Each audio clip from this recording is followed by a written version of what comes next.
Star Trek 57, M23, take 2.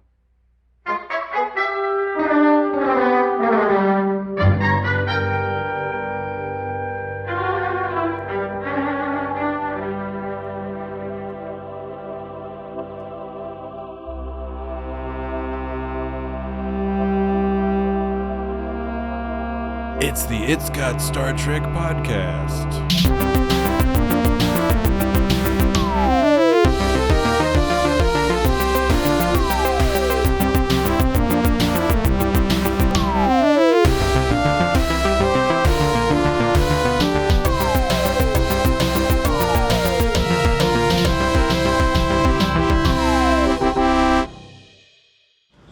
The information that I was given says that you buy high-grade biotoxins and sell them to anyone who will meet your price.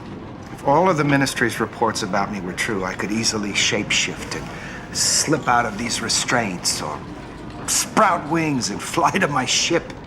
Why should she believe a fugitive and not her own government? Because her government sent 109 agents to Agaron 30 years ago, and they want all 109 accounted for. Right or wrong, dead or alive. If you're innocent, I'm sure you'll be given a chance to defend yourself. Well, I'm guilty. I'm guilty of not returning when I was told to. I'm innocent of selling biotoxins, but I'm guilty of being a fugitive. But I don't deserve to go to prison, and I don't deserve to be shot. We're here to take you to Vulcan. No one's going to shoot you. What about her? Hey, we should start this thing. Okay. I've already started. All right. Oh. Okay, Dan. All right. We've started the podcast. That works for me. Set a course. Oh, hold Let's on. see if we can find something to eat. Can you wiggle the thing? I'm sorry. Can you wiggle Have the we thing? started? We're about to, but just wiggle the thing. Okay. Ooh, there it goes. All right. So now we can start. So mimic what we just did, Dan. Okay. Dan, you got to be all like, I'm going to start. Well, let's. Hey, are we start? Hey, That's nothing like you just Hey. did. hey, let's start. Hey, are we gonna? Hey, No. Hey. Dan, previously you sounded super cool. It sounded like you were all like, hey, All right. why don't we get this thing started? But now you're like going off on some thing. Hey, guys, let's kick it off. Okay, the podcast? Yeah, let's do it. All right. And then Jesse, you said you had the line, I had already started. I've or already something. started. I've already started. I knew it was something along those lines. Okay. I'm already I doing think it. we've recreated the magic Yeah, that happened before So you ready? the clock stopped working. Are we ready? I've We're already ready. been ready. Yes. Set a course.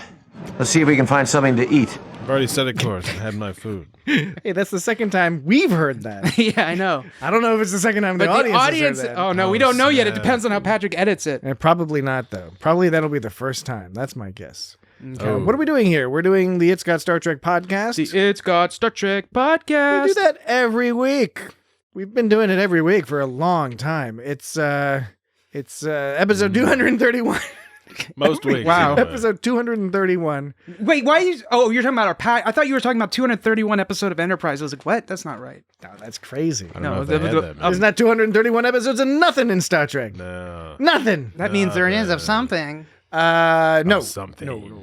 Oh, it's 231st episode of It's Got Star Trek. Yes. And on this episode, this week, we are going to be discussing, we'll do it calmly and we'll relax. Take it easy. Take our time. We don't need to be getting all crazy. You better all right? chill out, Dan. We're doing the seventh Ent.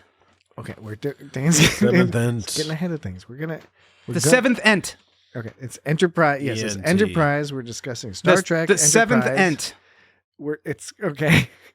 There are 7 Ents, and this is the 7th. Okay, the episode is called. Maybe there's 7 Ents. The episode is called The Seventh. There were 7. 7 what?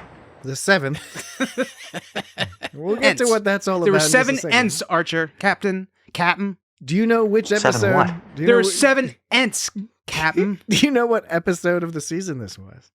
No. I think it was the 7th. It was the 7th episode of the season. Yeah, I know. It was. Yeah. I noticed that. Do you think do you think when they came up with that they're like, "Oh, this is going to be great"? Yes. Yeah, I do. I wasn't 100% sure if that sound clip was somebody saying yes. I know, it Somebody saying wasn't- yes. It's hard sometimes with the Enterprise because there's a lot of music and stuff going on in the background. Wait, Yes. That one's better. that's a good one. What was the previous one? Yes. Was that Manos saying yes? Actually, it was Moss. Or was it Manos? Moss o Manos. I don't understand what just happened. Who is Moss? Was it Mas o menos? Is it Mas o menos? Wait, is this a Spanish language? Do you joke? want Mas o menos? I think we want menos. Do you want Mas o menos? Oh, do you mean like more or Are you trying less? to say mayonnaise? Mayonnaise. I would be saying More- that if I was trying to say that. More or less? Is Yeah. that where you're getting mas? So when you Or watch this episode, menos? so this is me asking what you guys thought. If you watch this episode, do you want to watch Mas o menos of this episode? I mean mas, but my question was who was making the quote, the recording. You have a recording of somebody saying something. What 7 what? that? No. You have a, Oh, this? Yes. yes, okay. I was asking, was that Yes. was that Manos saying the previous one? Yes? No. Yes. No, wait, yeah, okay. You're saying yes. Yeah. In a confusing way. No. Okay. All right. Okay. Is there a problem? All right. Okay. This will be a fun episode. So we Couldn't agree more. should get moving. It is the 7th episode of the 2nd season. I'm sure the production people were delighted by that. The 7th ent. The 7th episode of Enterprise. Oh, I wanted to quickly mention about one thing last week that I can't believe I forgot to bring up was the fact that the episode of TNG Homeward that we did last week, Yes. they did that in Insurrection to a degree. That was like Insurrection. I forgot about mentioning that too. Yeah, I know. 'cause there was a whole angle on Yeah, it. the Insurrection came out after this episode, obviously, It but did, like, yeah. it's like it was like that's kind of where they got the most of the plot from. Maybe they thought maybe they were just like, we could have done this episode better, so let's give ourselves a second chance with the movie. I don't know, but it's an interesting And thing. how did that second chance work out? All right. For our full review of Insurrection, wait for the future. Sometime in the future, because we haven't done it yet. Yeah. We'll get to it It's been a long eventually. It's been a long fucking time since I think I've only seen that movie once because I was like, I don't need to, I've already seen what I need to see from it. Yeah. That was like Nemesis. Anyway. I think I've actually seen Nemesis 1.5 times.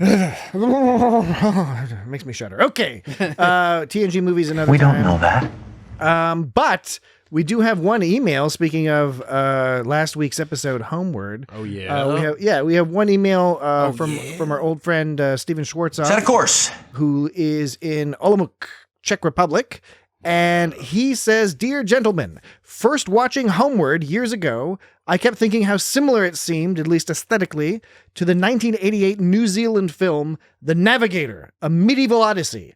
It was about how a group of medieval miners from England, following the visions of one of them, had to travel through the center of the earth to what turns out to be modern-day New Zealand That's impossible. in order to save their village from the Black Death. That is not possible. It could happen. Their costumes, setting, and tone of the villagers' adventures were quite similar. So I looked this up, and This is not Flight of the Navigator, the Disney film about being in that alien spaceship. No. This is just the Navigator. This is yes, and the tagline on it is a haunting original film, the work of a fresh and unusual talent, combining Herzog's dogged visionary zeal with Lucas's showmanship. Wait, it doesn't actually have those guys. They're just claiming that it has that vision. The Navigator, Wait, isn't an that Odyssey Across Time. This Isn't- poster looks fucking badass. I gotta say. Isn't that a little bit like presumptuous to go around saying like my movie has the vision of No. Steven Spielberg? That's the No. critics. It's the critic. It's That's like the note- New York Oh, the critic Times or says something. that. You know, okay. I Dan, thought they were saying that their movie was that so- would be hilarious if that was like the marketing tagline. No, I should have mentioned this is in quotes. That is a quote from David Arnson from Newsweek. No less than Newsweek. The poster's awesome. So yeah, look it up. The Navigator, An Odyssey Across Time, a Vincent Ward film. I'm very intrigued by that. So thank you, Stephen. But Stephen also goes on to say, I really think it would be cool to see a return of the Boralans in Discovery's 32nd century timeline, where in the 800 years after TNG, given the change in environment and infusion of Rozhenko DNA, the Boralans have made massive technological progress. Unrestrained due to the isolation caused by the burn, they've moved into space and become a formidable enemy. They are completely evil and take over all the other cultures in the quadrant. We thus find out that Picard and the Prime Directive were right, and we should have let them die. Just an idea. just an idea. Keep up the good work, Stephen from Olomouc. Thank you, Stephen. Thank you very much. I think it's a very interesting idea. That is an interesting idea. That's definitely something on like one of the side comic books or like some. Well, like that would definitely not make it into the mainstream of Star Trek. See, what it would be kind of, I do agree. I mean, no, I agree with. I would readdress them somehow. I agree. It would be awesome, and I'd be really into watching that. The only thing is like Star Trek never really like. They don't re-explore like side aliens like that. You know what they did? You know what they did though? They did that. That's basically Star Trek 2. It's a follow-up on a single episode of Star Trek TOS. Yeah. Now, granted, Homeward is maybe not as good as an episode as the TOS one. There's so much weird, like, Dan's rubbing his hands together. I can't try to think of the He's squinting his eyes in thought. Just the fact that quite just the fact, like you said, there would be Rozhenko blood, and it's like they've got this character, Worf's brother, who's never appeared before that episode, and suddenly they're gonna write a series like based around like his blood being in the system. Well, not and, a whole series. No, I'm sorry, episode, whatever. Hey. Look, I'm into it in a big way. I really am. Really? I'm just saying that like into it. That's like comic book material where you really get to delve on some minutia in the lore. It's minutia that you dive into in the lore, and like there's a lot of episodes where you could do crazy shit like that. I will say though, I think it's a good idea. The one alteration I would make is that Stephen ends the email by saying like by whatever results, whatever they've turned into, it would demonstrate that Picard was correct. That's what I kind of disagree with. I think what the wait, are you talking about when Picard was correct when he like decided not to genocide those Borg that one time? Oh, okay, really? you were being purposefully obtuse to mention an episode that we haven't covered, and we gotta wait. We gotta wait. And you know what? Let's never do that. We gotta wait to cover that episode. It's all right. Borg. When it comes up, then we can cover it. Come on, Captain. No, but Steven suggests that if they turn evil, if they cause a problem, if they take over the quadrant and just have profound negative impact, or at least negative impact from a certain perspective, then that would ipso facto be proof that Picard and Picard's interpretation of the Prime Directive in Homeward were correct, and that it would have been better just to let the people die in the natural disaster that they were experiencing. I'm just saying... Healthy living. I don't agree with that premise, but I do think that would make an interesting premise for an episode to interrogate.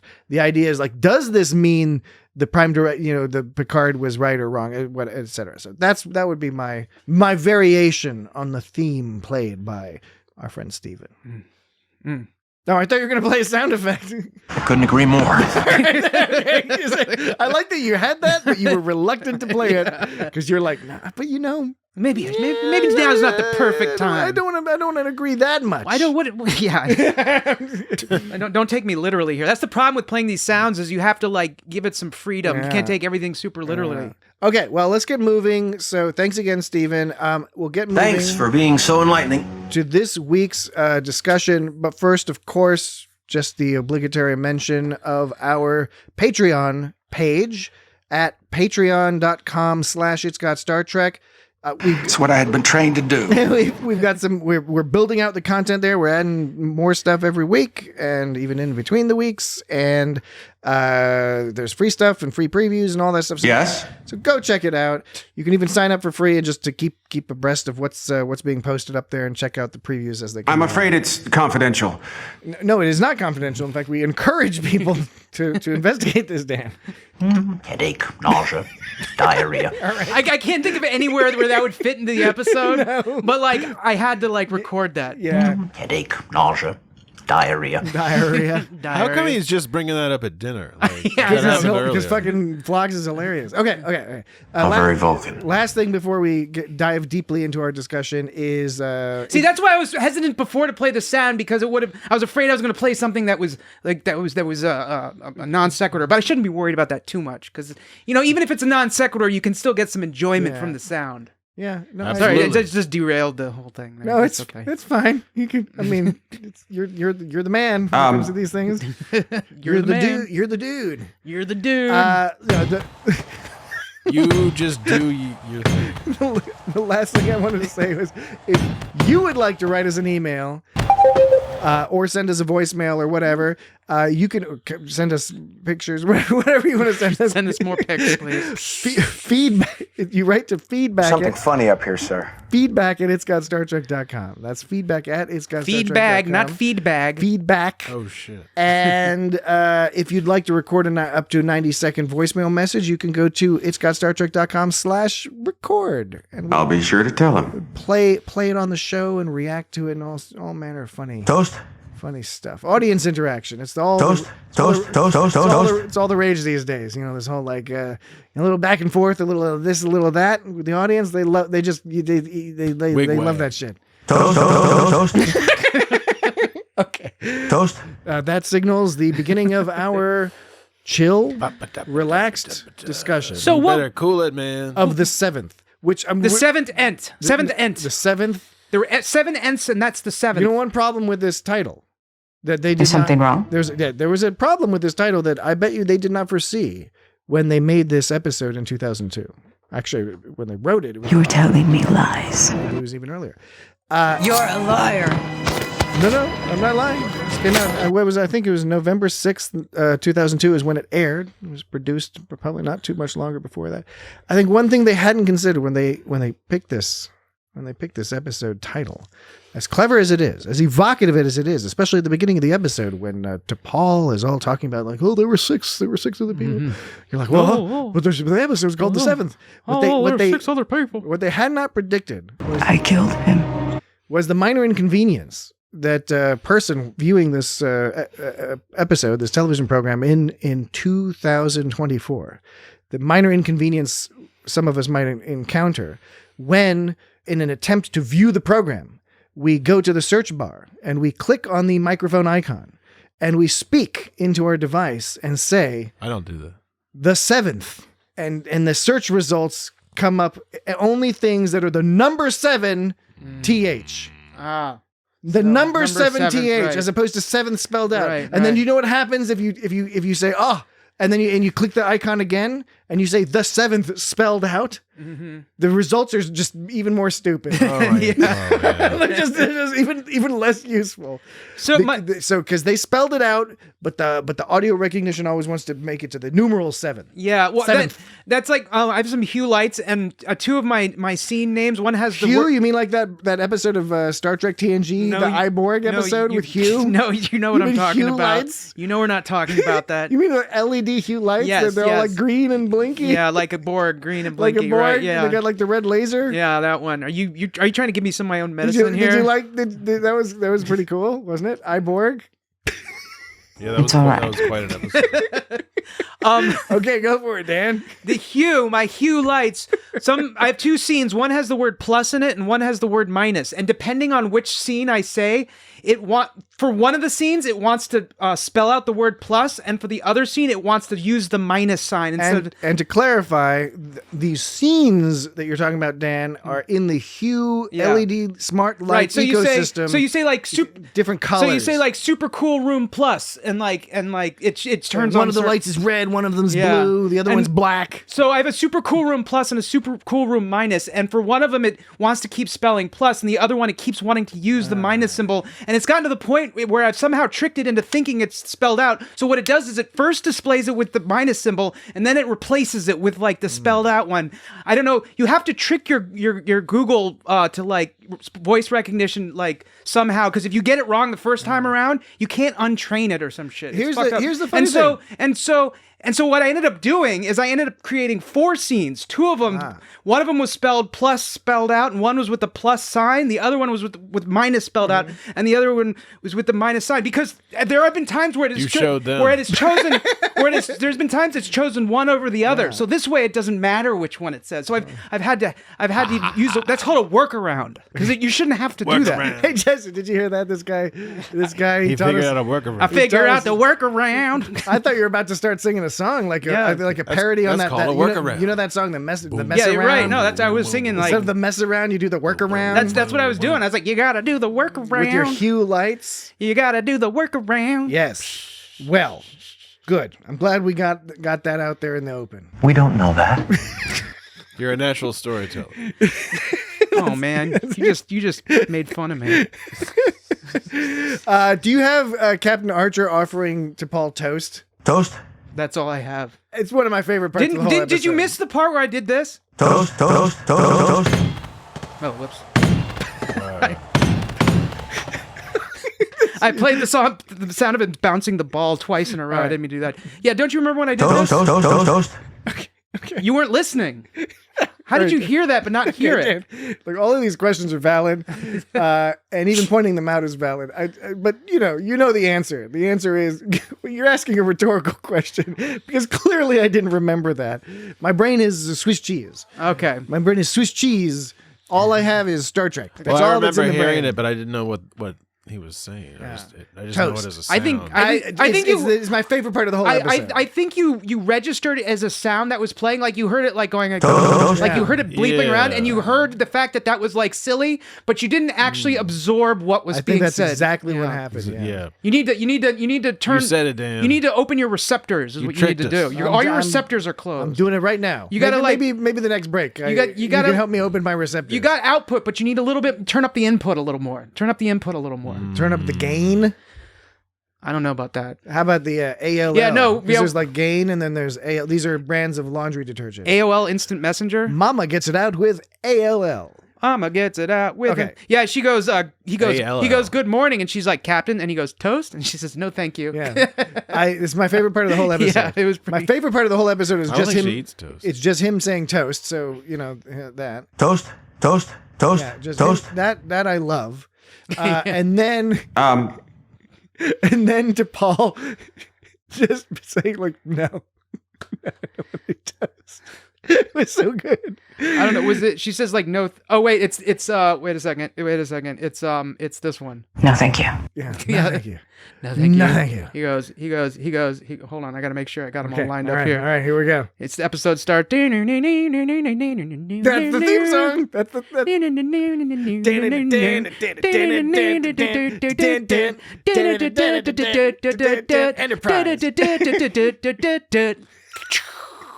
Toast.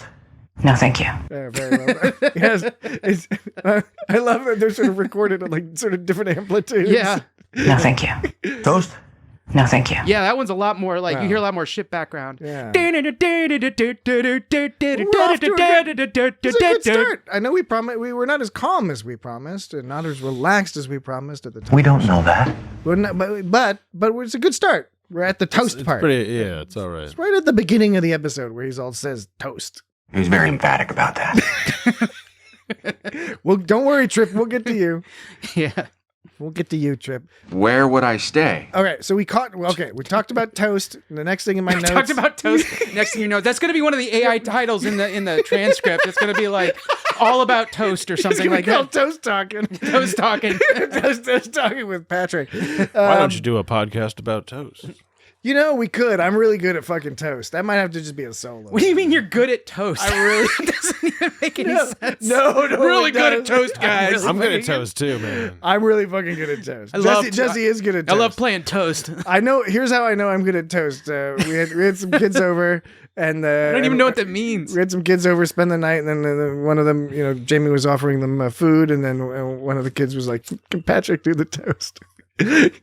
I'm good at toast. I'm just saying I'm good at toast. A kid asks you to toast the room to be like, here, here. Yeah, 'cause Wave, I'm- ding, ding, ding, ding. No, ding. no, not that kind of toast. No, I'm not kids that aren't guy. allowed to drink. That kind of Yeah, I toast. know. It's like, why is there a party full of children asking you to make a toast for them? You're doing your pun business. Oh, so but they wanted you to. They wanted, yeah. make the toast. Make But the if toast. They but- wanted crisp They bread. didn't. They didn't actually want you to make toast either. So you were making that up too. no, it's true.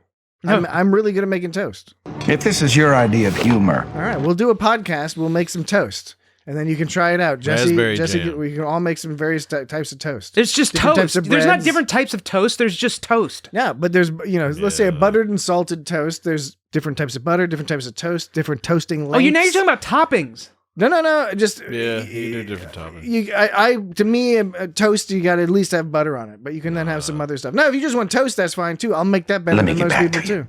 too. The base toast is the toast is the foundation, toast. and I'm good at that. Don't take that away that's from what I had me. been trained to do. This is what I've trained myself to do. And I didn't use any of that. I didn't watch any fucking YouTube videos. It's just a lifetime of appreciating a properly toasted bit of bread. I'm not certain what this means. Well, anyway, like I said, we talked about toast. Now, I don't understand. On my notes, moving to the next topic. Okay, next is topic. Water polo. Water polo. I had some water polo questions too. I bet you. I figured both of you gentlemen would have thoughts with regard to the water polo. Now, we've done plenty of Enterprise episodes, and we know that Archer is into water polo. So I want to. This is not news. Okay, I want to first ask the. This is just very water polo centric. I want to ask the first question that we already know is unanswerable because this has been asked so many times before. I love these types of questions. This is the most obvious question: is whose idea was it for him to love water polo? Was a writer really into water polo? Or did they think that? Oh wait, I have a question. Here's what I have ideas. No, wait. It's the sport of the future. Let me present you my ideas. Okay. Either a writer was you. Either some. This is great. Hey, Jesse. Dan's asked a question, and he's now going to present. He's going to present his answers to the question. So either A, some writer or some showrunner or something was all like, "I love water polo." Okay, that's A. 2 is somebody like knew someone who played water polo. 3, they thought it would be funny. That's what I'm thinking. And D, which is kind of what Jesse said. It's like, well, they were actually sitting there thinking, he's like, well, in the future we'll have flying cars and and people will be wearing brightly colored clothing with like their pockets inside out. And they'll. You're just talking about Back to the Future too. Are all your references to the future just Back to the Future too? For some reason everyone's really loves water polo because it's ahead of its time and I think it'll finally make its comeuppance. The comeuppance. Water polo is going to get that implies it's going to get its revenge on the other sports. Because nobody talks about water polo. It's the sport that's left behind. Look. People talk about curling more than they talk about water polo. Yeah. That's because fucking curling Curling's rules. Bizarre. You seen curling? That shit's intense. Water polo is pretty weird. Water polo is super weird. I vote for they thought it was funny. I think curling is intense like I think shuffleboard is intense. Shuffleboard's pretty intense. I don't know what sport. How about bocce ball? I like playing bocce ball. Bocce ball you just play when you're drunk in 2 days off. Essentially, the ship is kind of taking a 2-day break, and so he's just gonna watch water polo. The whole time and eat his toast. I want to establish weird little sandwiches. So I want to establish the answers here. Okay. For the audience at home, Dan is doing devil horns at both Jesse and I. To know you, I'm talking specifically. To you he's doing that motion. That's how he points at both of us. If you recall, in the first Crocodile Dundee movie.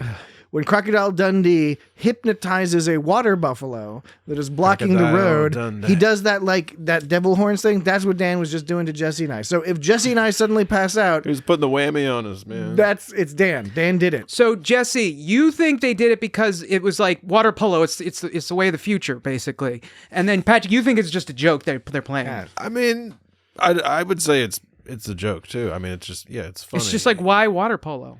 But also, did you? I was about to answer and you freaked me out. Did you also catch that? That he was watching it on some shitty little monitor and half the screen was taken up by a heads-up display, like the HUD. Yeah.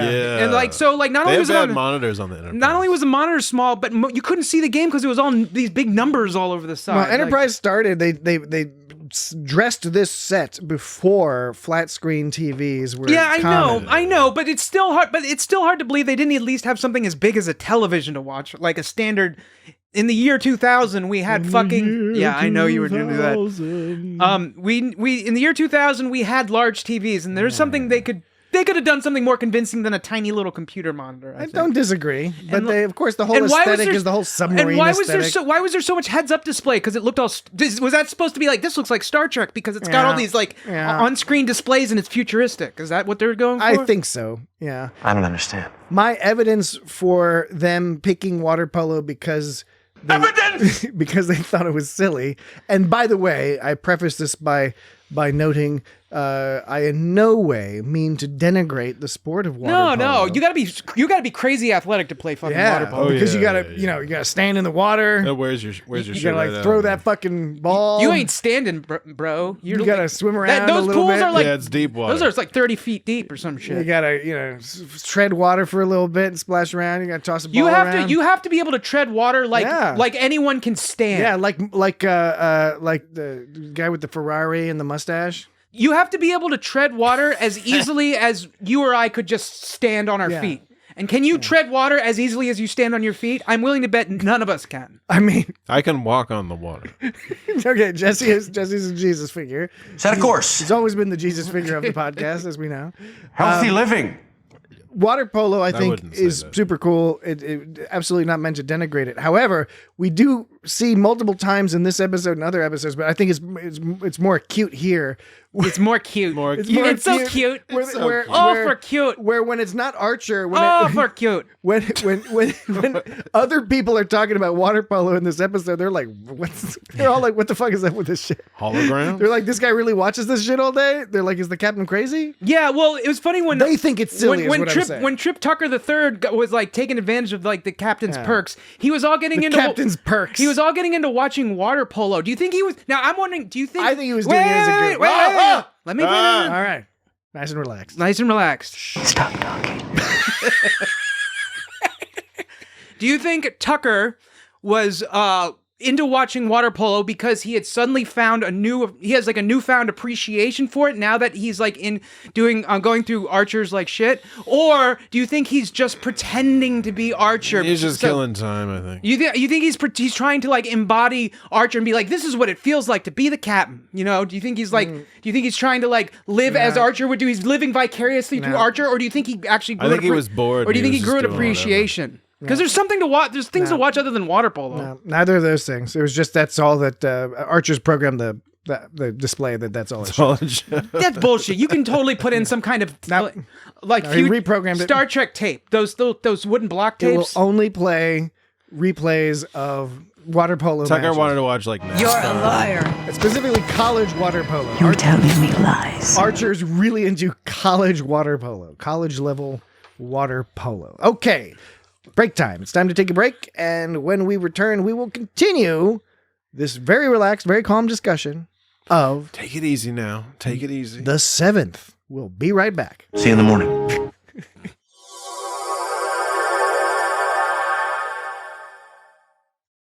Are we back from break yet? Okay, let's do it. I'm back from break. We're back from break. Okay, let's do Yay, it. there we go. Yay, Star Trek. We're Yay. dangerous. Oh, yes. I'm not joking, Lee. Oh, no. No, we're not.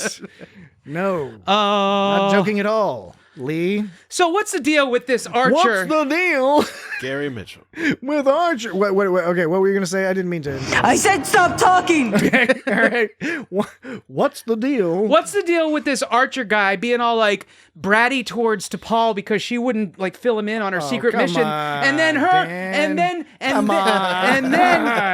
and then You don't identify with Archer feeling out of the loop? But his ship being manipulated from afar by the Vulcan Science Directorate or Vulcan High Command, whatever the fuck. I would be okay with that, except for the fact that he turns around and does the same thing to Trip, which Trip mentions, by the way. Trip is like, Captain, you did. Yeah. He goes, Come on, Captain. and he like, he goes, Come on, Captain. Come on, Captain.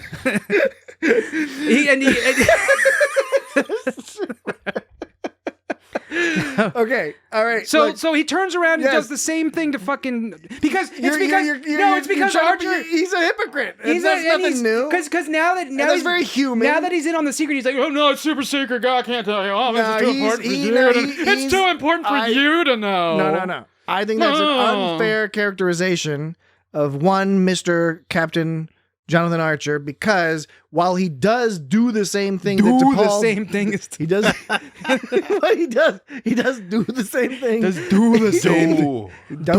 He does the same thing as T'Pol. But he does it for a different reason, and he acts differently about it.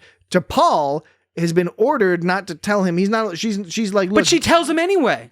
yeah, she does eventually tell. She breaks her orders. That's part of the character development. But let me get and that's why they're not allowed to know that he's gone, because those were secret orders. And when Archer wants to know purely because he's curious and he's annoyed that he's going to have to do something where he's out of the loop. This is no different than like the Pegasus when Riker and his captain were like hauling the Enterprise around, and Picard was all like, why the fuck can't you tell me what's going on? It's frustrating when that's the situation, right? So Archer's already frustrated. He knows it's an order from Starfleet. T'Pol looks frustrated about it too. It's not like T'Pol is like shoving it in his face.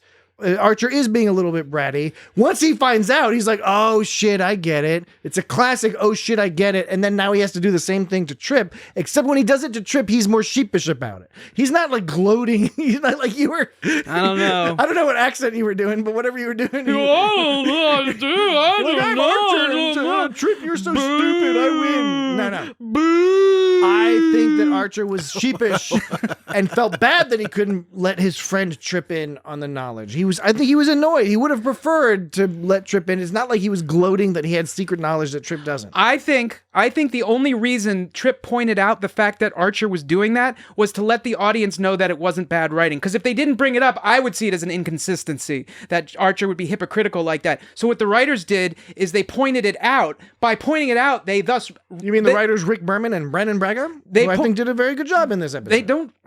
I'm not talking about that. I'm agreeing with you. You said it was good. No, you totally tried to fucking change the subject. No, it's not a subject. You said the writers, and it's color commentary, Dan. I'm adding information along the way. But you were trying to veer off the topic. No, not at all. You're in charge of this sentence. No, because you mentioned the writers, and that was fine. You mentioned the writers. You named the writers. You named the writers, and then you said who did a very good job with the show. That was an attempt at a segue, is what you were trying to do. No, not at all. Not at all. I wanted you to continue. This is VH1 behind the music. I'm the little guy popping up with the little fact bubbles. You're watching the video. You're the video, Dan. You're watching the video. I'm the little bubble that pops up and is like, Tina Turner did this, that, and the other thing in 1984. There a problem? No problem whatsoever. So, except we don't know where we will stay. Where would I stay? Well, I had no doubt about that. That's true for the most part.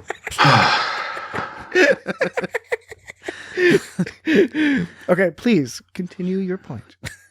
I guess I could purge the impulse reactors.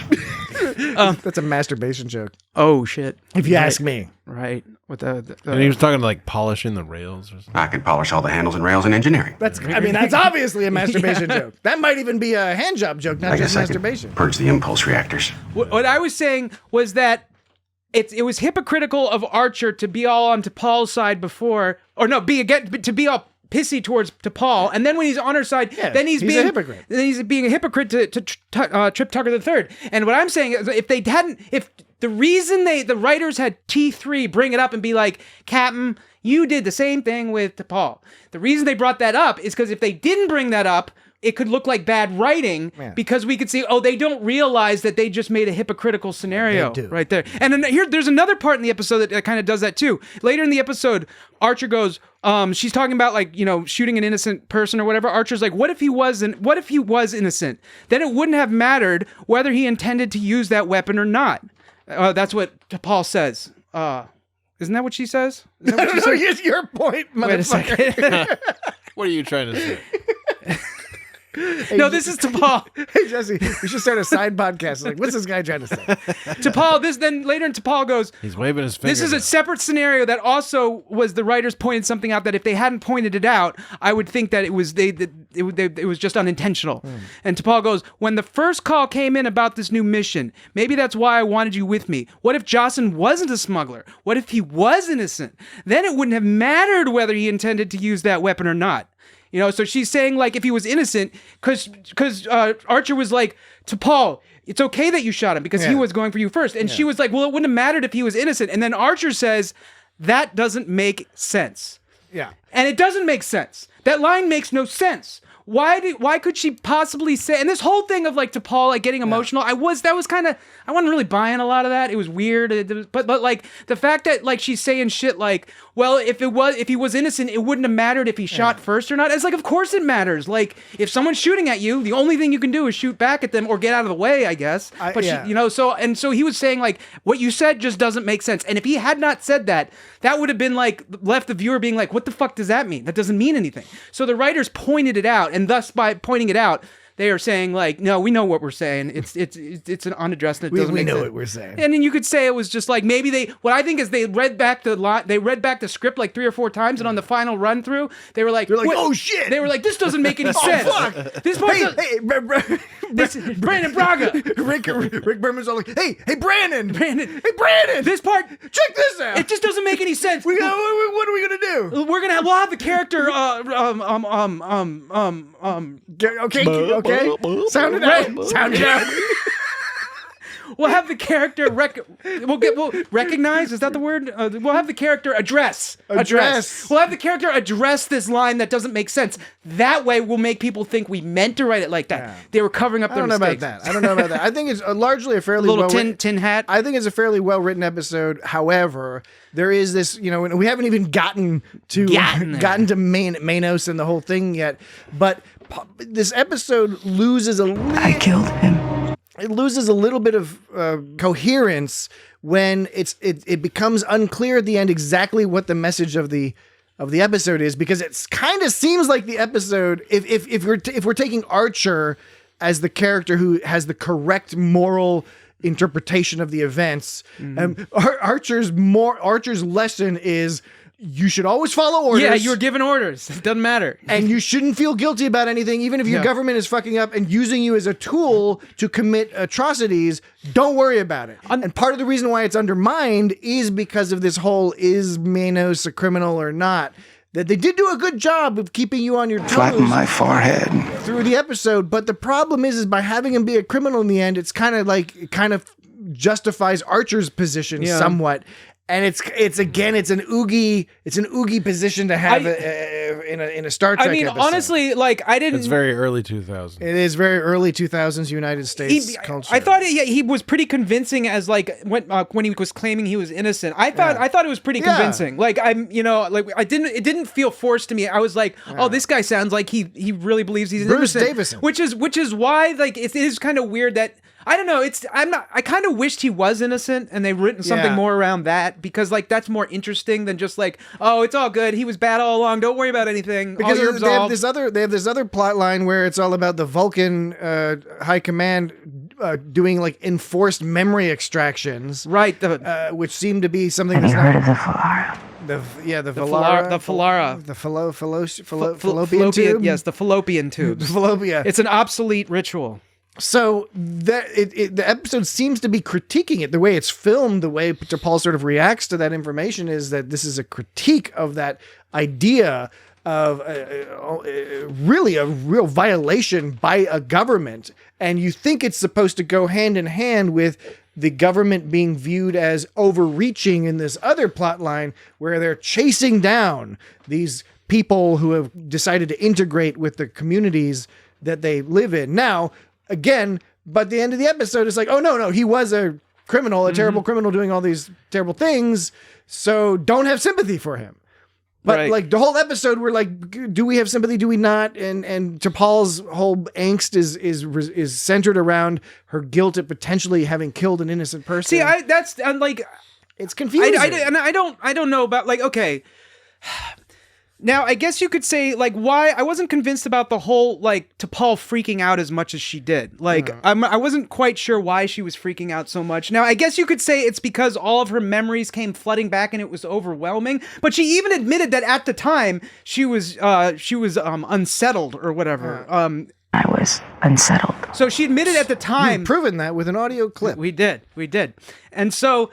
Back near the beginning of the episode, she was talking about back when it happened, when she had the Falara performed, which, by the way, is obsolete. I don't know why they say it's obsolete. It still works. It's just kind of shitty now, I think. My understanding of that it's just their philosophy doesn't agree with it anymore. It's not that it's obsolete. I think that's what she was saying. It was it's not old cool. fashioned. Yeah, it's not like they don't know how to do it anymore, or that it just doesn't. It's not like the Vulcans' minds have grown that they're ineffective against it. Well, they had to resort to that because they probably didn't want to do that because it was all weird and right. Maybe ancient. Better methods now. I don't know. They had to do it because she wasn't getting over the trauma. Maybe they have better methods.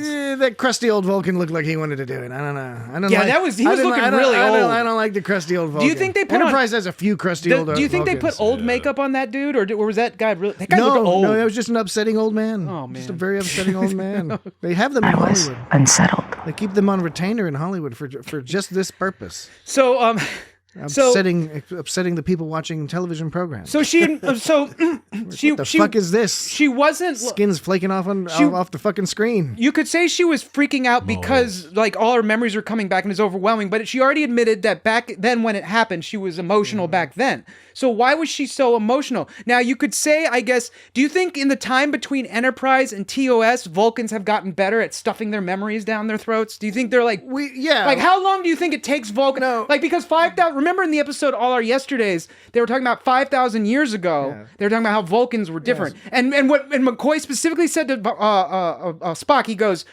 he said something to the effect of like you won't see your kind of Vulcan for another 5,000 years or something, right? Yeah. And so 5,000, which is an exaggeration. It's when Surak comes out and he's all like, "Yo, hey everybody, don't be freaking out." What year was that? I don't know. I don't remember that shit, but it's in Enterprise. In Enterprise is where some of that stuff okay. Wait, okay, so I was going to say, because the TOS took place in the 2260s, this place takes place about 2150s. 2152, this episode. Yeah, right? And so it takes place 110 years ago, right? So I'm wondering, is that enough? Across 110th Street. Is that enough time? Is that enough time for the Vulcans to improve their ability at like hiding their emotions, do you think? And that's my question, is why was T'Pol so emotional? Is it because something about her is like more emotional, or is it because like for some reason, like, or was it because Vulcans weren't as good at handling their emotions? Because it didn't make sense to me that she freaked out as much as she did. I get that. For me, it wasn't an issue because for a couple reasons. But first of all,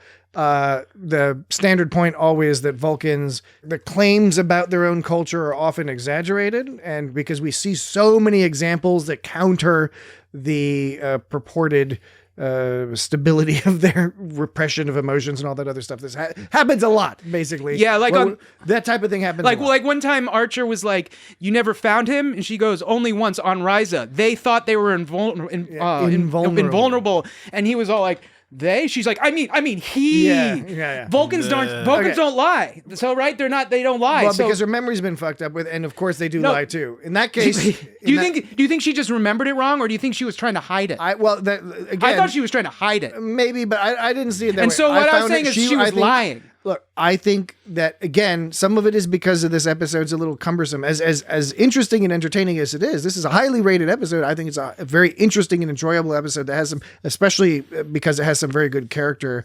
development that goes on it. But it is a little bit cumbersome. And this story that they're telling, it seems that they want to say that this is somebody who suffered trauma, point number one, and then suffered a second trauma when her government erased those memories, and presumably you can't have no side effect from that. And that's partly what we're seeing here, is that those memories were not truly, I mean, obviously not erased, repressed. That was not a permanent solution because it's coming up now because she's been reminded of it in another stressful situation. Well, maybe they thought it would work better than it did. Well, regardless, that's irrelevant because the story is saying, it seems to be saying, this is a person who suffered multiple traumas related to this incident, and that's what explains her behavior in the current timeline when the plot is happening, right? Because of those traumas. And I can buy that those traumas would impact her ability to control her emotions and all that other stuff, particularly in this period of Vulcan lore where we learn later in Enterprise, I won't give any spoilers, but later in Enterprise, there's a lot more Vulcan stuff that happens that gets them a little bit more on the TOS style Vulcan track. So about 100 years to go, and then they're already like close to that, but now there's some tweaks to the Vulcan philosophy that by the time of the TOS era, we have our more familiar Vulcans that we're dealing with. Here's something about Surak. It Mind melds and all. From Memory Alpha, it said, just prior to his death, Surak's Katra was taken and housed in a Katric Ark. Yes. This is all season 4 Enterprise. Wait.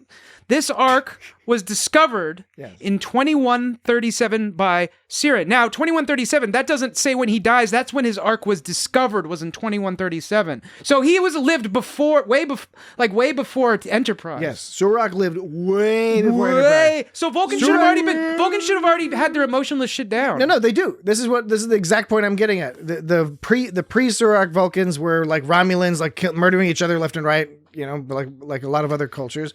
Surak gets them all logic, repress all their stuff. He gets them logic. Stuff it all down. And they still do horrible, evil things. Well, it's a very reliable device, but it's not perfect. Now they have a good framework for pretending like it's not. But regardless, they have now started down the path of much more control. In Enterprise, what we learn and what we're supposed to understand is that Vulcans have sort of started to stray from that a little bit, and then they kind of get back on the wagon, so to speak, by the end of Enterprise. T'Pol's mom, what was it? T'Pring? No, that's I think it's T'Pow, something. T'Pow. Oh no, like I shouldn't make fun of her name. No, you shouldn't. Who It's offensive. is T'Pol's mom? I should have said mommy. Little is revealed about T'Pol's family in the fourth season home, in which her mother, Teles. Oh, Teles. That's right. We had all those, more. There's more. More and Teles. Talooty-doo and Talalala. No. We didn't make those jokes. It was a more or less joke. Titty-bitty toot-toot. I mean, I am amused and entertained by that. Has nothing to do with Star Trek. Has nothing to do with T'Pol's mother. But I enjoyed it. When the episode where Trip Tucker III says, "Where would I stay?" Yes, that's home. That's with Teles. Teles did mention she was like we discussed that episode. I think in episode 201, 202, something like that. And we mentioned and we mentioned that Teles said to T'Pol, she was basically saying to T'Pol, you've always been more I had trouble controlling your emotions. Yeah. So she does have some trouble controlling her emotions, as evidence here. But she loses her shit in this episode. Yeah, because she's been traumatized. That's not a problem for me. But they're Vulcan soldiers. Yeah, but they're not everyone's. That's the point. That's what's great about this show, that we're learning that all of it is bullshit. I killed him. He has a family. To some degree or another, it is a. That's impossible. Farce. It's not a farce. Maybe that's going too far. It's a... You're a liar. You're telling me lies. Stop talking. I said stop talking. She's freaking out. Yes, because she's been traumatized and she's dealing with some difficult philosophical questions here. I think that's fine. It makes Vulcans more interesting. It's not something we usually approach with on Vulcans. No, but we do. We know that Vulcan. Don't. Yes, exactly. On Enterprise, we do. This is what's happening. I'm saying, like, with T'Pol, they've treated her with more emotion than any of the other Vulcans. Yes, and again, I think in the time period, and it makes sense, and I think it for her character's storyline, it makes sense. It makes it a more interesting storyline. Sometimes the storyline is more interesting when they're more. I guess like Tuvok is straight up old school Vulcan. He's super rigid. I'm not against the idea of having more emotional Vulcans. I'm just saying it kind of came out of left field, and it just seemed like there was nothing surrounding what we've seen so far, even halfway to support like the level of emotion she was feeling. I don't know. I just think it was kind of jarring. I think there's a long from TOS onward. There's multiple examples of Vulcans not conforming to the expected thing. I mean, yeah, there's that whole group of Vulcans that become like a terrorist faction or something. Well, there's multiple versions. There's multiple logic people or not logic people. And then there's the baseball Vulcans who are all obsessed with like playing baseball. They've never really. And they get all mad when they lose. But they've never focused on one Vulcan having like a breakdown.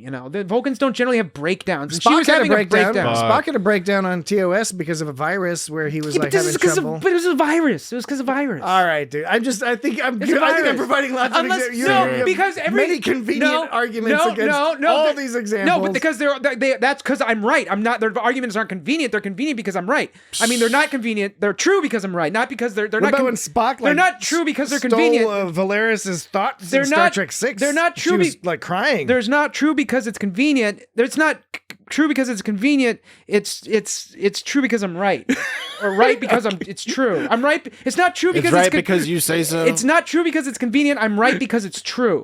I gotta say that the classic lesson in rhetoric is you gotta know when the other person's won, and Dan is just won with the irrefutable logic. Look, I'm right because it's true, or it's true because I'm right. I'm just saying. It's not circular reasoning, it's Dan reasoning. Like, Spock got right. Usually if Vulcans become emotional, there's like a solid reason behind it. Pon farr, it's like, oh, that's part of their shit. Here's a solid reason.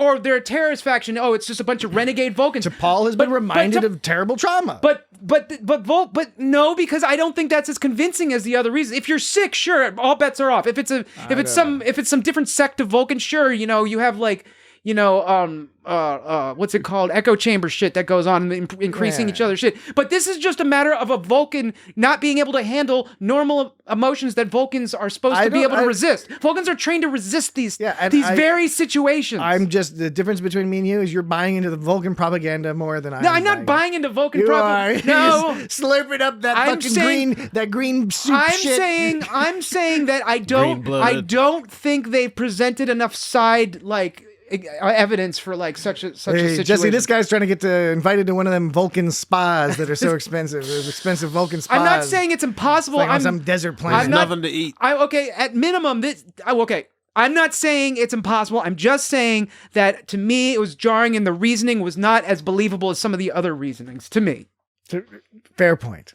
Very fair point. All right. I mean, a virus that makes you super emotional is totally believable.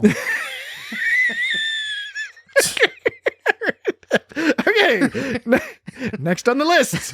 Hey, that was a cool Arctic base, wasn't it? That's what my note says. My note just says cool Arctic base. The production design is great. Yeah, it was Enterprise. Look, Enterprise overall had very good production design, but every now and then I think they had like a little extra that was both more advanced than 90s Trek, but still had the Trek vibe.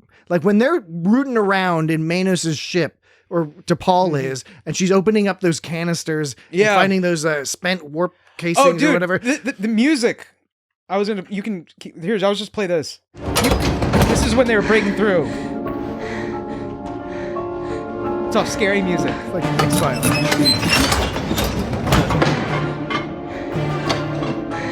That's some good Foley too. Yeah, that music was one of those examples of really making the scene. What if it had been like self-sealing stem bolts? Yeah, man. That would have been awesome. But those things looked all spent injector cases. They looked both realistic and Star Trek-y. Yeah, the ship looked Star Trek-y. But better than say on a Voyager or TNG or whatever. Well, there were spent warp injector casings. Is that what they were? I wonder why. At least it wasn't an EPS manifold. Am I right? No EPS this episode. Am I right? So I was wondering why people need to haul spent warp injector casings. Why can't they just get a machine to do it? And what it's this? What creates a spent warp injector? So after you use a warp, then you like throw the injector away, and you can't recycle it because it's got particles and shit in it. Now this would be something that they invented. They invented for this episode. It's got like a do not. I think I've heard warp. It's warp inverter. I think it's doodad. Well, I think it's neat that the idea that there's like it's like how a bullet has a shell or whatever. Yeah. What You mean a cartridge is made of a shell and a bullet? Yeah, but and when propellant. when you shoot. Yeah. I'm just telling what I'm talking. That's how a bullet works. Yeah. But I'm saying when you shoot a bullet, you shoot a cartridge. You shoot a gun. You mean? I'm just saying, if we're going to be semantically correct, you shoot a gun which fires a cartridge. You're doing this on purpose. Part of the cartridge is a bullet. You're being like this on purpose. I'm being the way I need to be. You don't need to be. But make your point. Yes, okay. The shell. How a bullet has like leftover. It's got the shell like that lays on the ground there. It's left over. I think it's neat the idea that when you use warp, you have this leftover piece of garbage that you have to deal with. I usually agree. In Star Trek, when something's done with, it's like it's just nothing. But like this makes it seem more real, like more gritty. Maybe that's how it used grittier. to work. And like it doesn't work that way anymore. DS9 and Enterprise were both pretty good at that. Mm-hmm. Voyager tried here and there because Voyager was all we're far away from space dock and shit like that. But as we all know, one of the issues with Voyager is they sort of abandoned the premise of actually having limited resources. I like that they were like the shot of them like going through that scallywag bar and like them appearing. That was great. There was something about the way they shot that looked really cinematic. I almost swear to God I saw film grain on there. I know I didn't because it was all digital. But no, this was film. Was it film? I thought it was digital. I don't think they switched to full digital until the 4th season. Okay, I just feel like I saw. I feel like I saw. They were high definition, but I'm pretty sure it was shot on film stock, at least for the first part of it. Because something about that shot in particular looked almost uncharacteristic of Star Trek. Like I think of the episode of DS9 where they went to that. Where O'Brien was on that planet and he joined the mob or whatever, and they were in this bar, but it just kind of looked like a set. This didn't look like your standard Star Trek set. I believed it was like this fucking port with a bunch of hooligans. It's that production quality. And then again, I could have my facts wrong. Maybe I just know that there at least maybe it was the pilot or whatever. What's a pilot? I think that there was a good chunk where they were shooting to film in high definition and then switched over to full digital filming. But yeah, the production value, the costumes, I was going to say, I think Enterprise really is, and even to this day, is still one of the best Star Treks when it comes to having an alien establishment full of all sorts of diverse, rascally characters. We've seen it a few times on Discovery. Little Strange New Worlds, they had there was like a Klingon camp type thing. But I don't know, this scene and other scenes from Enterprise where they're humans for the first time arriving on some all the alien world. Tall. Yeah, and they're really good makeup. I like when Archer jumps on the table and he goes, yeah. I want to be able to whistle like that. Yeah. It was just like he stood up in the middle of the room and whistled. Like that's kind of drawing attention to yourself. Oh, there was one thing which I guess was the idea. Yeah. Because Archer's a human. He's classic 2002 human where you're like, what I'll do is I'll get the bad guys to shoot at me. Then I'll know where the bad guys is. It's not to be confused with this whistle. That was some water polo. That's some water polo. What I can't tell, can you hold on? On that last clip that you played, before you play, I want you to play it again. But before you play it again, can you tell me, is there a crowd sound, or am I hallucinating? And if I'm not hallucinating, if there is a crowd, is it like the crowd sound effect from like John Madden 93 on Sega Genesis? Well, there definitely is a crowd. I didn't think about that. I think it's the Sega Genesis crowd sound. Okay. It sounds like where it plays static. Yeah, but like on the Genesis on John Madden 93. I could be wrong. No, it kind of does sound. It kind of does sound like it. I like some classic Alien. Soldiers, equals. And then what does Archer say? He's like, soldiers, equals. I think he says, I couldn't agree more. Yeah. Soldiers, equals. Couldn't agree more. That's what he says. Now here's a weird. I like this new thing Dan's been doing. Is like, I'm going to rebuild the episode. I'm going to rebuild lines from. I know that's lines. something I don't know why I started doing that. Real quick, we are up on a break. Okay, can we take a quick break and then come back and do this business because you look like you got some good business. Okay. All right, we'll be right back. All right, now we're back. Okay, we're back. We're good.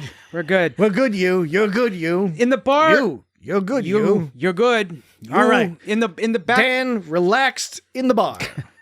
In the bar. In the bar. So I heard this in the background in the bar. See if you hear it near the end. Where the hell are you going? Yeah. Play it again. I'll play the whole thing. Hold on. Where the hell are you going? It's a rough bar, man. It's got monsters. It's got Jesse. It's got Jesse there. Jesse, maybe that was me. Jesse's always making that noise. Soldiers, equals. Couldn't agree more. It was an excellent bar. Yeah. Excellent bar. The whole vibe of it, the wooden tables, but it's a spaceport and they have like alien acid on the thing. And at first I'm like, are they lying about the alien acid? It's like, no. He kicked over the table. They're not lying about it's it. Serious business. Kicked over the table. Although it is interesting to me that T'Pol is able to mitigate this horrifying multiple inches of terrible acid. But the platform's covered with acid. There's a half centimeter of xylothoric acid. Xylothoric acid. Half centimeter. And she's able to mitigate this by just getting some straps and tying them around her feet, her shoes. And in the end, it didn't look like it really stopped too many people from leaving. I know they were running out from like a building on fire. Half centimeter isn't that much. But like, yeah, she seemed to do fine, like you said. Did you see the little glowy stuff popping off the ground though when each step she took little fairy dust pop. Yeah. That was another scene that I thought was really like well done. Like it was like dramatic. She's all like, it was kinematic. She was like walking using the old pronunciation. She was all like walking through like some serious shit, going like even though it wasn't that believable that this shit was serious, but like the shoe shit wasn't believable, but it was presented. Yeah, it was presented well, and it didn't seem to stop her or anyone else from like leaving the planet. So I don't know. Does this look like a prison to you? That guy. Not if you value those pretty feet of yours. Oh yeah, he had something. He had a thing about her feet. Maybe it was Quentin There's a Tarantino. half centimeter of xylothoric acid on that It was deck. probably Quentin Tarantino. Who played that role? It sounds like him. There were like several tall people. Did you see that part where like T'Pol sees Manos like in the reflection on the dish or whatever, and she turns around and happens to see Manos, and then out of nowhere this giant alien, and he like stops and he like wasn't even going between them. He like steps in front of them. Yeah. He pushes her to the side, and he turns around and like pushes Manos backwards. It was like from the Three Stooges. Yeah, it wasn't even like he was bumbling through them or just like didn't care about him. He specifically went out of his way to just start pushing people around. So the whole bar or whatever it was, I don't know exactly, tavern. It was like an alien tavern. Well, even though it's sci-fi, to me it felt like a fantasy setting. It was just a port like rest stop basically. I think. Yeah, but I mean, it's evoking an alien tavern. This is it's not it's more of a tavern than a bar, is what I would say. This is, and granted, I'm partly saying that to justify my argument that this felt like a fantasy setting more than a sci-fi. Do you think setting. there was anything there other than that platform and that fucking rest stop? I mean, that was probably the only thing there in that area. Well, I mean, they said it was something about mining something. There was probably like an planet. arcade or something. Yeah, there was something going. There was some sort of like a video arcade? industry. Yeah. Jesse thinks there was pinball there. He watched Star Wars by accident. I told you, Jesse does this sometimes. He accidentally watches Star Wars, and then he's like, "Oh, this is Mos Eisley," and they're playing video game. They're playing like chess with little holograms. No, holograms. Holograms. There we go. Yes. That's what the people Somebody come said for. holograms kind of like that in this episode. Yeah, he had like his wallet-sized hologram in his pocket. He was all. Oh yeah, that's what it was. He was walletgram. He was all like. It's a hologram of my family. Hologram. He had a wallet. It's a hologram. Hologram. It's a hologram. Holograms. So, we were talking earlier We were about the issue with the sympathy. How we're supposed to be sympathetic or not, whether or not. How about that? That works, Patrick. We're not supposed to be whether or not we're supposed to be sympathetic to Manos. We're not. He's a bad guy. Yeah, just Dan. I'm saying through the course of the story, we don't know he's a bad guy until the end. Mm-hmm. So this is what I'm getting at. I'm making a point here. I'm making a point. This is what Bangers and mash for you. All right. Over the course of the story, Manos is trying to gain the audience's sympathy. And the way it's written and portrayed, we do not have conclusive evidence one way or the other to know whether to give him sympathy and how much sympathy to give him if we are to give him sympathy. I was giving him some sympathy at the beginning. Right. Yes, exactly. a little sort bit of like a default. You see the family. And part of that evokes, I don't know, I don't believe it was done. They wanted to rehabilitate me. I don't believe Maybe it was that done hologram was a fake. I don't believe it was done on purpose. Hologram. I think it's meant to evoke. No, I don't think it's meant to, but it does evoke. It conjures to the mind. Oh my God! Conjures the mind. Flatten my forehead and repoint my ears. It conjures memories of Star Trek Deep Space Nine episode Honor Among Thieves. Run.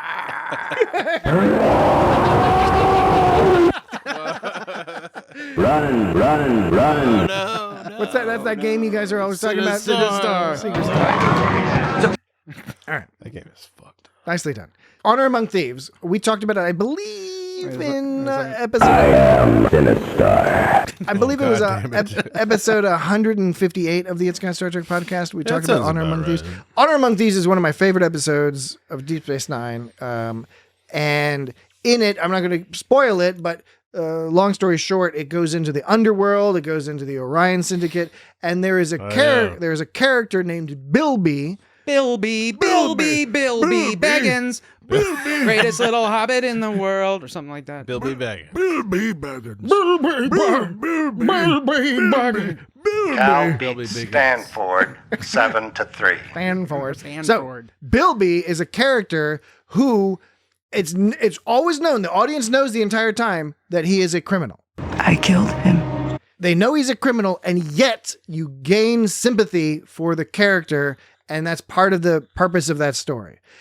There's flavors of that here, except it's sort of set on its head, where our sympathy is contingent on whether or not this character Manos is a criminal or not. Now, you might still have sympathy for him, but it's probably going to be a different flavor, right? Biotoxin. And so for me, that makes the rewatchability of this episode, again, it's a little, not only, as I argued earlier, I think him being a criminal undermines whatever message they were trying to tell about the Vulcan government, but I also think it makes it a little bit like, okay, now that I know he's a criminal, you go into it, because I've seen this episode before, you go into it, you know at the end he's a criminal, and it's like, all right, does it make it a more interesting episode on rewatch? Kind of not. A lot of the story kind of hinges on whether or not he's a criminal, whether the Vulcan government is perceived to be telling the truth, even though at the same time telling the truth to T'Pol, about his crimes. At the same time, where would I stay? At the same time as seeming to critique the government's actions about removing the memory and stuff like that, right? So again, it's a cumbersome, confusing moral landscape we're dealing with here. They resorted to some old-fashioned shit because, like, she seemed to be a special case in, like, not being able to recover from the. That's what I've been. That's what I've been. That's what I've been saying. But let me finish. That's what I've been saying, though. Let me finish. It doesn't make sense. Okay, we're right. relaxed. So, but then they went to her to be like, you have to do this mission, and like as soon as they did that, like it undid all of that stuff. So why did they do that? Yeah. And furthermore, I don't necessarily assume that this was an odd thing that they're like, holy shit, we got to do this with T'Pol. Who know? Maybe this happens all the time. They seemed pretty good at doing it. I guess they seemed to pull it out of their toolbox pretty quickly. But also, we didn't have any additional information. Like it would have been interesting if T'Pol had talked to this person, one of these people, or got on the communicator and been like, "What was the deal?" And then they could be like, "Oh, you wanted this. Here's a tape of you asking for it, and you just play around, interrogate the idea, play around with the idea a little bit, provide us a little bit more context and information, because we only have the half-remembered fleeting moments that T'Pol brings up in her mind because of this, being reminded about this guy. Did they know that that dude was gonna prey on her, and that maybe she would just shoot at him? They were like, maybe she's just gonna kill him, and then we don't have to worry about it. Again, we don't know. That's a good question. Right. We don't it's kind of a good question, right? They do seem highly invested in tracking down any of these people. This is, in a lot of ways, is that classic cop story. It's that the undercover cop that gets too good at crime and decides to become a criminal. What's his deal? And Donnie Brasco. It's that sort of thing, right? So that's that's kind of cool, but again, they didn't fully go in that direction. I would remind people that wasn't that your complaint for last week's episode of Homeward, is that they didn't fully go into you thought they should have gone more in the direction of like talking about the philosophical like ramifications of the Prime Directive. My issues with Homeward was I think they were setting up a plot by creating a version of the Prime Directive, an interpretation of the Prime Directive that was way different and more extreme than we've seen before. And you felt they should have explored the Prime Directive more, but instead they just talked about the technicals of transporting. It just turned into a video game, right? So that it's not quite the same criticism, because I think in this episode, I think all the things they're bringing up are interesting. It's just that in the end, it's confusing that the moral seems to be follow orders and don't feel guilty if your government tells you to do bad things. Like, I know that's not exactly what Archer was saying, but that's really what it kind of comes across at the end, where she's all like, blah, blah, blah. Because up until she shoots the guy, I'm thinking, oh, she lets him go.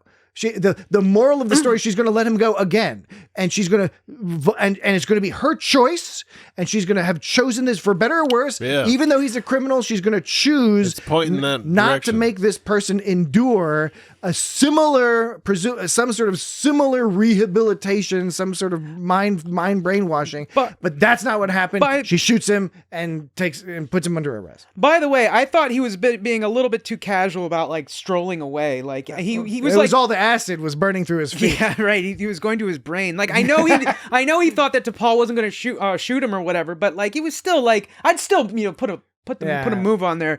But here's the thing. Some of that might have just been the set design where they're like, I guess just keep walking. T'Pol was part of the Ministry of Security, trained in reconnaissance and retrieval. Okay, so that's basically almost like that's two separate things. Yeah. No, wait. What I'm saying is reconnaissance and retrieval. That's like almost like Black Ops kind of stuff. Yeah, and exactly so my point is that if you're involved in Black Ops, you're not in the business of questioning orders. Like if you agree to be in Black Ops and you start questioning orders, you have no right to be in Black Ops because you've already accepted the premise of I'm going to do some fucked up shit. You know what happens? If you start questioning orders? He's going to make a joke. No, they're going to brainwash you. Oh, yeah. They'll brainwash you. Yeah, like they did with T'Pol. Yeah. I mean, it's kind of funny. Yeah. It's not really a joke. It's just kind of something you said. You thought I was going to make a joke. It happens. So it's funny because it's true. I think I told all my jokes for this whole podcast. So I just think that's... I don't think I'm going to say anything funny for the rest of the podcast. I think that was... I just think... Are you sure? I think that was... Not 100%. I think that's one of my issues is just like... She should be like, if she's entering like Black Ops, basically, she should fucking like, be not have such a breakdown. It's not so much that I disagree with you, Dan. What I think is sort of interesting is that stories by definition are things that are not the everyday. And so to me, there's no problem with the occasional Black Ops person having trouble with it. And that's what we're seeing. And that's the story we're seeing. The story we're seeing is that. What you're doing is aberration. What you're doing is bringing up the age-old argument of like it's worth telling as a story because it's different from the normal. No, thing. You're saying, it's a story, they can do whatever they want, and I'll repeat what I've said before. That's not exactly what I said.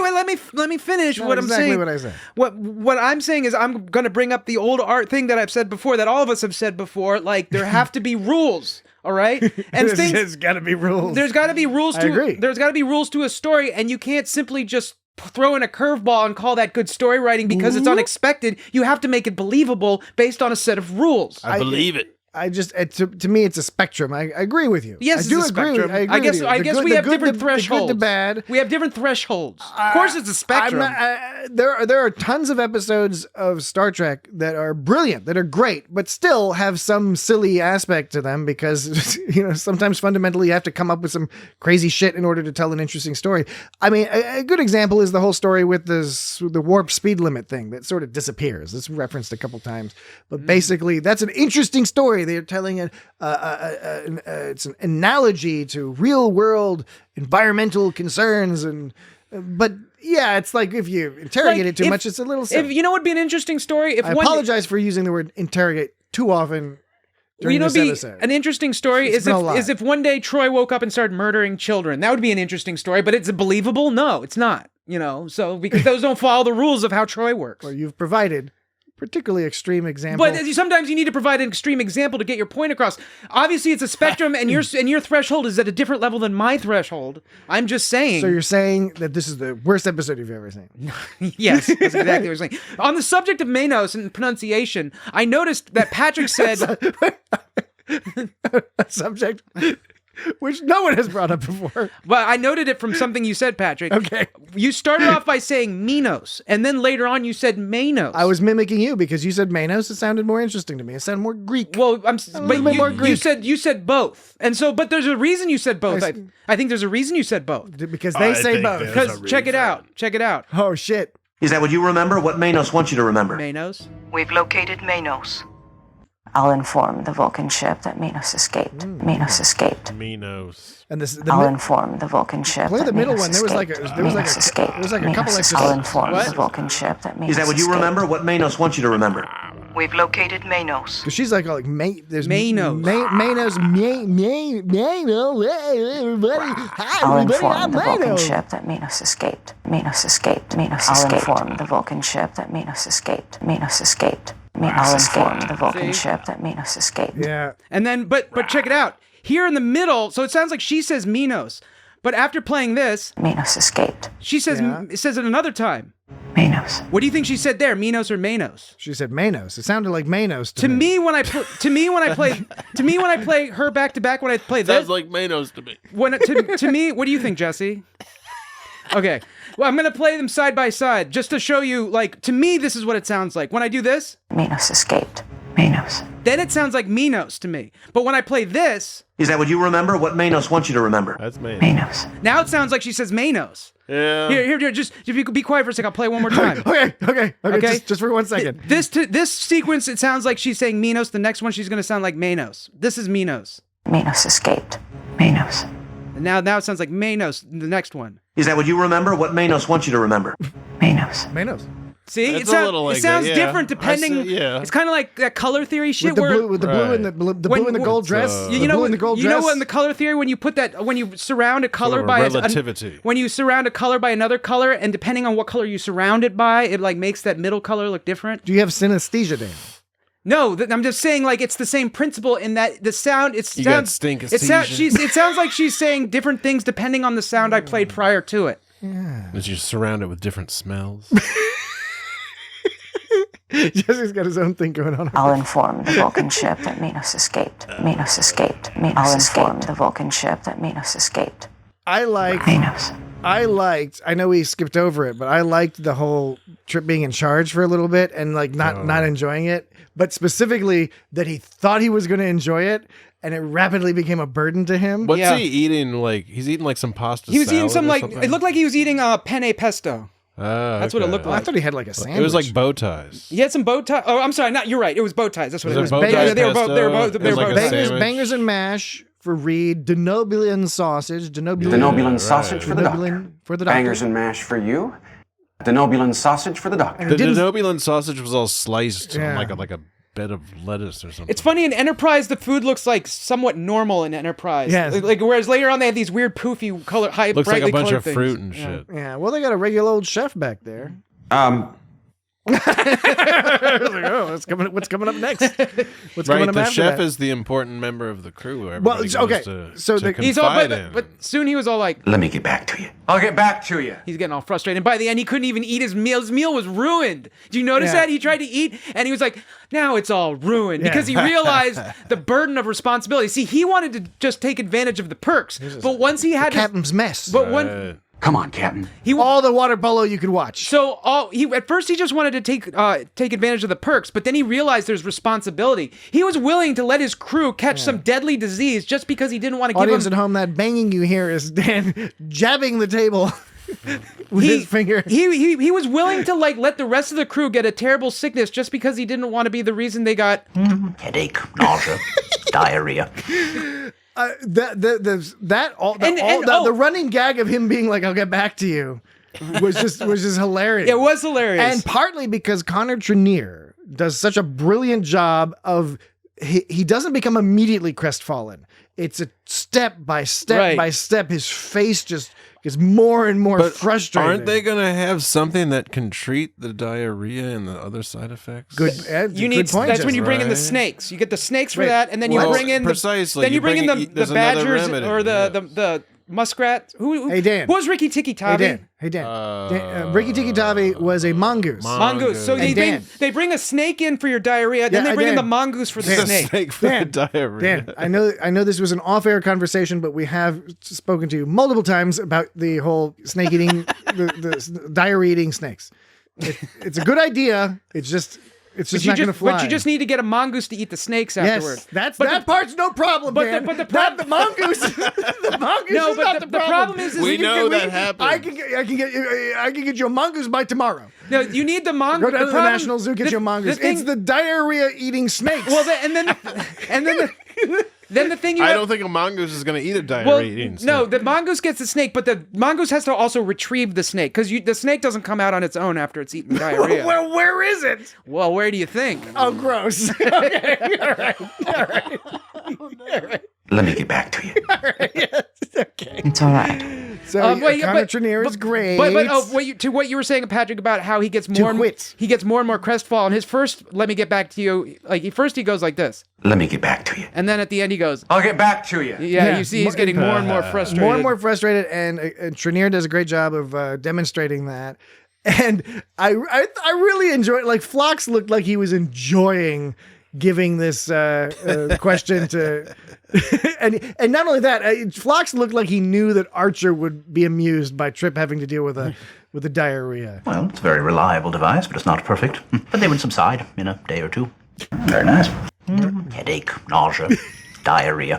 He's just like offhandedly mentioning it like between bites of like sausage. Also, I didn't understand why Tucker was so reluctant to let Reed take down the torpedo launch, or he needed to divert computer. Oh yeah, he needed to recalibrate the torpedo launchers. He needed to divert computer access from main engineering. Yes. And I don't know why Reed didn't want to do that. Do you say torpedo or torpedo? You got to back. I'm sorry. No, I'm Tucker. Yeah, I don't know why Tucker didn't want to do that. He just didn't want to turn off his warp engines that he loves so much. Yeah, and it didn't make any sense because you need to recalibrate the torpedoes. You get stuck in there. And I think wait. I think Tucker provided an argument that was self-defeating because his reason for why Reed shouldn't need to do that was he was like, we're not at war. We don't need to recalibrate the torpedoes. If we're not at war, what's the big deal about taking down the fucking main engineering? You're not gonna need it for anything. So Dan. That would have been the best time since they're not at war. It would have been bad to do that during war. Dan, as usual, you're 100% correct. You're 100% correct. However, I agree. Is there a problem? I agree that Reed is correct. Tucker is being silly. We're meant to think Tucker's being silly because it's his warp engines. However, and you may not, Dan. I don't know. It's been a while since you've been. I may not or may knows. It's been a while. I may not or may. You get it? I may not or may knows. Choosing not to get it. At least you heard it. Choosing not to get it. At least it absorbed. He's gonna try to forget. It's been a while since you've been a desktop boy. It's been a while. It has. See, you get mad at me when I do that. It's been a while. Since you've been a desktop boy. A desktop boy. I'm a desktop boy. He's my good time boy. I'm a desktop boy. Are we good time boys, Patrick? Desktop. Jesse, good time, desktop. Jesse, do you want to be my good time boy, Jesse? Once a week. Only with a desktop. Once a week, we are the world's good time boys. But what if you get hurt? And that's boy with an I. Worldwide. Do what in the meantime? I am a desktop boy, and a desktop boy understands that sometimes you want to reset your computer. Or you have to turn off the computer for one reason or another, do some maintenance, or you got to turn off the power because to fix some electrical things, so you got to turn off your computer. But when you're a desktop boy, yes, you do not want to reset your computer. You do not want to turn it off. You've got all your servers and your this, that, and the other thing. You just don't want to. You don't want to be doing it. And I understand. I vibe with. I sympathize with Trip Tucker not wanting to turn off his desktop, aka warp drive. He was very emphatic about that. Even though it's perfectly reasonable to do that. Okay, I thought you were going on a totally tangent, not even a tangent. I thought it was a complete non sequitur, but you brought it home. Brought it home. Not high, said the fly. Remember that old thing? That old gag. Not I. And then wasn't there something about, I'll be sure to tell him. About fuck you, who said the shoe or something? See you wouldn't want to be you. Maybe it wasn't fuck you. That one I know. I know the see you wouldn't want to be you. You're being so See you later, See you later, alligator. You're being so silly. All right. Any other final things? Because we have to end the podcast soon. I felt like when he was talking to what's his name? Cal beats Stanford 7-3. Yes, Tavik was his name. First of all, Admiral Forrest redirected a Vulcan ship. I mean, I know that's the joke, but it is kind of like he didn't redirect. Well, the Vulcan high command they wanted to get the guy. No, Admiral Forrest was saying they're going to meet you. Yeah, Admiral Forrest sent them over to tell him the scores of the water polo game. Oh yeah, well, no, okay, yeah. That's why he sent them over. They redirected a Vulcan ship to deliver sports scores. I must insist, Dan, that you have a very minor misinterpretation here. The Vulcan ship was coming regardless. Anyway, because they were coming to get Manos. But they didn't talk to him. They were coming to get Manos. They didn't talk to him about anything else. Then why didn't they bring Manos up? No. Again, this will all make sense, I hope, in a moment. Less than a minute. The ship was coming to Abracadabraland. That's true for the most part. Whatever the name of the planet was, the planet where the Enterprise was hanging out. Parnaya or something. Yeah, not the one that where the base was. The other one. The Vulcan ship was coming regardless because they were to rendezvous with DePaul and get the prisoner. That's the whole point. Yeah. Reconnaissance and rendezvous. They wanted the prisoner ASAP. Yeah. They didn't want the Enterprise to bring them. They were like, the Vulcan ship was like, we're coming. The Enterprise is there now with DePaul. She can go get the guy. But they didn't. Our ship is coming regardless. They didn't need to talk to them about anything. I think that's a lot of headcanon. But I think it's too much headcanon. No. I think it takes way more. crazy headcanon for your scenario, which is Admiral Forrest commandeered a Vulcan ship to send a silly That's message. why it was ridiculous. No, it isn't. It isn't ridiculous. It's only ridiculous in your head. No, it's like, not ridiculous in real life. It's just hard to believe that he wouldn't be like, so, Archer, what do you think about Manos? And then that would have brought up a funny, silly scene, but they didn't do that because he didn't care. No. I vehemently disagree with your interpretation of that event. But are there other ships at this point in the Starfleet? Whatever? They've got other ships, but none of them can do Warp 5. Okay. They're building like the Columbia or whatever. Was it the? I think. Why didn't the bioscanners detect it? the bioscanners. Hey, did you get a load of that green juice? No. The glowing green juice. Oh, yeah. How did I miss that? The Where? biotoxins? Yeah, the biotoxin right at the end when hey guys, the Gatorade. Hey, I don't even know if you noticed, but did you know that Travis Mayweather was in this episode? Yeah, I know. For real, dude. At the beginning of the episode, you're like, "Oh my god, this is so great!" Travis Mayweather's going on, and then half the time in the bar, he's not even there. This is the only thing I was able to pull. He kicked over the table. And it's like a terrible, like, there's so much noise going on. Right. Did he just say he kicked over the table? Yeah, he kicked over the table. You hear his voice. He kicked over the table. You see him getting like bossed around by Archer, and then like that's he does. about it. He does a pretty kick-ass jump over a flaming table, though. Well, he's great. He's great. This is why didn't they use him more? And he's great. Right, I know. exactly, and so, but like, I wonder if Archer felt like insecure because Travis got to know the deal of the special mission before he did. Travis got to know about it. Travis was the guy who actually got Manos For real. in the bar. Like, Oh, yeah, like that's Archer right. and T'Pol came up after getting manhandled by various aliens. Did you feel like Did I feel like Trip Tucker saying "healthy living" was also great? That was my second favorite part of the whole episode. If you look a little young for a Star Trek, Starfleet captain. Patrick, maybe you have a terrible memory again, but I've played that sound several times in this episode. Okay, play it for me. Prove it. I've already played it. All right, let's hear it again. I haven't heard it. I've played it like 3 or 4 times. I don't remember it in my brain. I don't think you were listening again. I think you weren't listening. I think you're accusing me of having a bad memory, and you don't. No, have it, I'm not. and you have no proof. I'm not accusing you. Proof. I'm not accusing you of having a bad memory. That's what you say. I'm accusing you of not listening. My brain is Swiss cheese. No, let me tell you. No, what. I'm It's Swiss cheese. You're not. You're doing and it there's now. a bunch of mice Patrick, living up in you're there. doing it right now. You're not listening You're not listening to the words I'm saying. You're just simply waiting for me to stop talking so you can start talking. Sometimes I'm not even doing that. Sometimes, what are you doing those times? Interrupted. Yeah, see, Jesse got it. Oh yeah, not even waiting. Sometimes right. I'm not even waiting. Right. That's my point. Is like you. All right. I don't think you forgot. I think you weren't listening. Okay. I think because I we played gotta several times. Wrap it up. I'll just have to listen back to the podcast to hear you play it. What I was going to Because I really like that part. What I was going to say, healthy living. What I was going to say is that I felt like T3 was doing an Archer impression. Yes. I think when Tavik, he was trying to act like Archer because he was when he said healthy living. And then when he goes, that's good. Archer out. He was trying to do an Archer. He was trying to do an Archer. I agree. And he said he was young to be a captain. That got me thinking, like, how old is Archer supposed to be versus Trip Tucker the Third? I think Archer, he's like 80. I think Archer's like what, like 40, and T3 is like 32 or something. 32. How old do you think Trip Tucker the Third was? 31. You were like 32. No, well, I'm doing Price is Right rules. You know, gotta go one below you. Come on, Captain. He's 1 year old. I'll get back to you. No, I mean, really, how old do you think Trip is versus Archer? What do you guys think? I don't know. Would you think I can't tell anymore. Would you think Trip Tucker would have been too young for a captain? Maybe. I don't know. You guys. What do they have to go on? It's the first fucking starship. It's Vulcans. What does decon mean? Yeah, when they rub the gel all over each other, and then Archer Archer gets a boner. Is that the? No, that was sort of like a half that boner. That was Trip Tucker who got the boner. They all get boners. Trip Tucker, No, but Archer, it was in the Reed. first episode with Trip Tucker. They're fully functional. It was the first episode with Trip Tucker and T'Pol, and they were rubbing it on each other. And then Trip Tucker had something going on in his pants, didn't he? All right. Well, we have to close down the I bet he episode. did. Last point. Is that what that is? Is that what decon is? Is when you got rubbed down with that goo? Yeah, that's When there's a decontamination. Decontamination. Short for decontamination.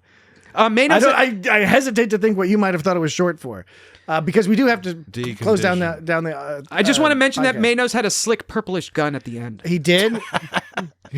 Oh wait, I meant to ask. Oh, what was that? What was that shit? But T'Pol was reading at the beginning of the episode. It looked like music clefs. That like was Vulcan. She was reading. She Vulcan. was reading Vulcan, but it looked like clefs, like on some musical It staff. was wild looking. It looked like yeah. some musical They're all shit. musical and They shit. had some kind of art language Yeah, that was yeah, made. Vulcan language. Yeah, is it was big. tight. It wasn't like just hieroglyphs. It was like this sort of like. I want a book of that It's like shit. it's like different letters took up different amount of vertical space on the page. Like maybe I should make my own. I get the impression you weren't supposed to read it left to right. You were supposed to read it in like some kind of weird random order, or up something. and down or something. All right. Like all over the place, based on a formula. Last important point is this is where Archer and T'Pol become friends and start to trust each other. Probably a point we should have discussed more, but we ran out of time. So that was pretty touching. Archer and T'Pol are friends now. He was very emphatic about that. Important in the arc of Enterprise. Okay, next week.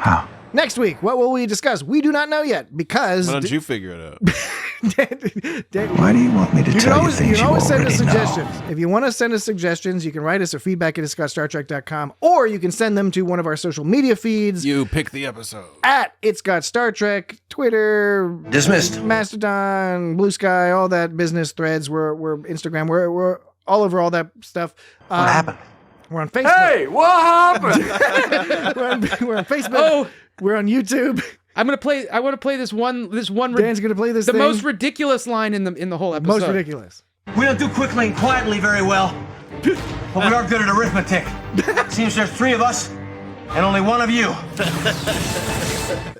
It went on too long to get to that punchline. That was a long walk to that joke. It was a hat on a hat. He didn't know what to say because he was all hat on a hat. like, we may be this, but we're actually this because that and this and this. Oh, and don't forget that too. So we're actually that. Well, I'll tell you what we are is we are concluding this episode, but you can also go to our website, www.itsgotstartrek.com, patreon.com/itsgotstartrek to give us money. And I'll have to go through decon when we get back. That's all the main bits there at the end. Next week, yes, the algorithm will take Dismissed. We'll figure it out. So keep an eye out. Probably Deep Space Nine. I think we're due for a Deep Space Nine. So if you want to, in the meantime, just watch all of Deep Space Nine. Otherwise, about midweek or something, look at the website. You'll see what we will be discussing next week. With that, we bid you adieu. Archer out. and you.